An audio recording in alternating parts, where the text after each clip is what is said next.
Улуу жибек жолу биздин заманга чейин экинчи ыкымда Чжанцзянь тарабынан негизделген.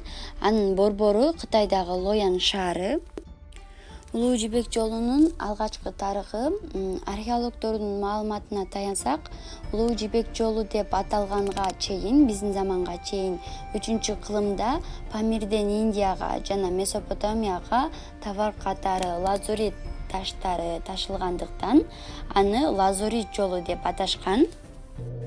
Улуу жибек жолунун мааниси: соода жолу батыш жана чыгышты байланыштырган эл аралык маанидеги жол болгон. Жибек мурда Кытайда гана жасалса, кийин Самаркандда, Ферганада, Бухара шаарларында да өндүрүлгөн. Сооданын өнүгүшү менен математика илими, искусствонун жетишкендиктери болгон, шаарлар курулган, имараттар салынган. Улуу жибек жолунун Кыргызстан аркылуу өтүшү: бир бутагы Фергана менен Алайды аралаган, ал эми экинчи бутагы болсо Чүй менен Ысык көл аркылуу өткөн.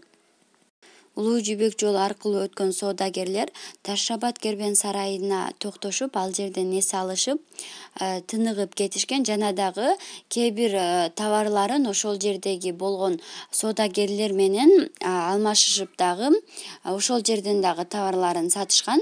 Жана дагы Таш-Шабат кербен сарайы бул соодагерлер үчүн тыныгуу жайы болгон. Улуу жибек жолу 15 кылым өкүм сүргөн. 15-кылымда деңиз океан жолдорунун ачылышына байланыштуу улуу жибек жолу бара-бара жоюлуп кеткен.